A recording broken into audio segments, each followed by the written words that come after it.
This is San Diego News Daily. I'm Monica Dean. Let's get right into your top local stories. Neighbors in Southcrest are still trying to understand whether a possible serial killer was living nearby after human remains were found in the crawl space of this house here on Newton Street. The man who once lived there, who has been considered a person of interest in the case, is now accused of 4 separate murders. The district attorney has filed additional charges against 74-year-old Dwight Roan and says there could be more victims. Roan was in court at this time yesterday to face those new charges. The DA says all of his victims were found within 1 mile of each other near his home there on Newton Avenue. Now to the latest in the Tijuana River sewage crisis, a major step forward today in one of the region's most troubled pollution hotspots. The California Coastal Commission has approved a permit for a temporary pipe extension project at Saturn Boulevard in Imperial Beach. Scientists say the area has seen dangerous levels of hydrogen sulfide released into the air. The project will repair damaged culverts and help reduce harmful contaminants, but it won't stop sewage contaminated water from flowing across the border and into the ocean. Well, I don't know exactly what they're trying to do, but all I know it's not safe to go out there. So they're not doing a good job at fixing the problem. Beaches remain closed from Coronado to Imperial Beach. The work is expected to be completed by next spring or summer. Now is the moment soccer fans have been waiting years for. Oh, it's here. The World Cup officially kicked off at noon with Mexico taking on South Africa at Azteca Stadium there in Mexico City. About 10 miles north of there, people are gathering in Plaza Construcción in El Zocalo. That is the cultural heart of the historic city, which FIFA is calling the greatest temple of football. And if you don't want to spend on the sky-high ticket prices, spend money there to attend a game. Have you looked at the prices? There are plenty of watch parties happening around San Diego this week, from Mission Beach, Little Italy, Chula Vista to Kearny Mesa, downtown and the North County. You can come celebrate in your specific neighborhood. World Cup fever is everywhere. NBC7's Audra Stafford shows all of us how you and your family can get in on all of the action at Legoland. The entire park has been themed out for the FIFA World Cup 2026 experience here at Legoland, even this replica of SoFi Stadium. 3, 2, 1, and go! It's a World Cup kickoff Legoland style, with all kinds of family-friendly activities like Spot Shot to help the kids and kids at heart get in the game. And because it's Legoland, there are also a lot of World Cup touches in brick form.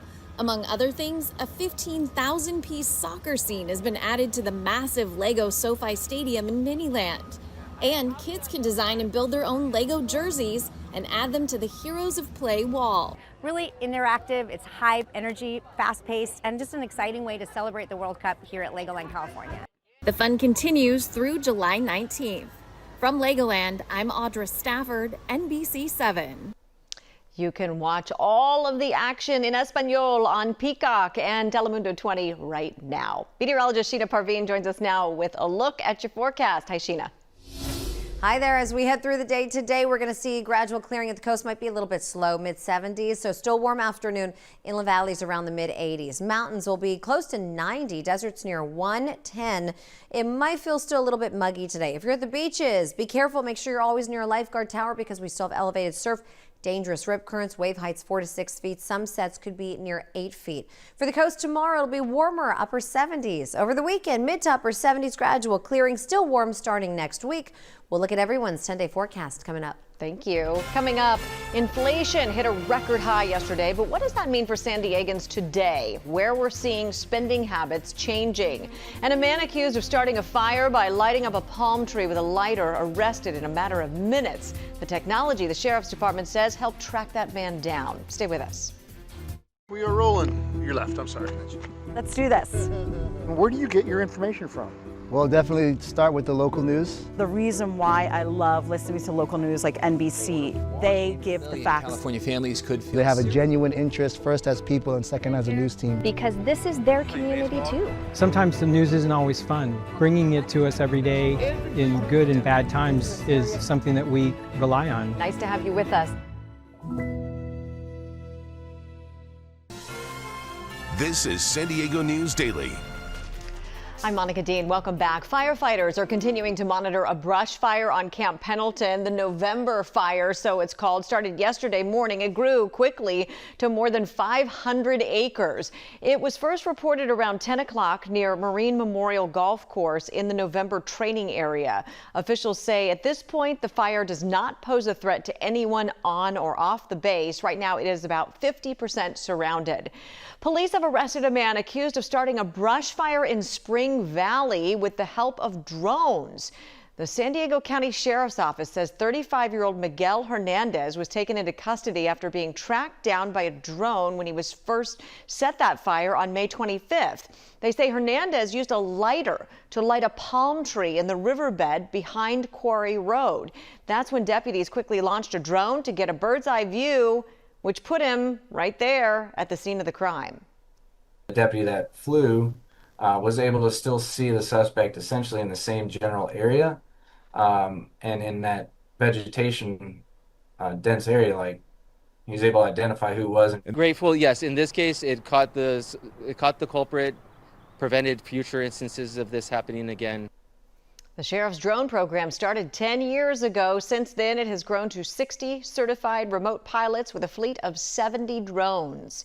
Turning now to a developing situation in the Middle East, where concerns of a return to an all-out war are now growing as the U.S. and Iran trade a new round of attacks in a second day of strikes. It comes as President Donald Trump says he wants Iran to sign a deal. The president also touted what he said was a secret U.S. effort to guide oil through the Strait of Hormuz. Economists say the war in Iran has been a major factor in ongoing inflation, which is driven largely by fuel costs.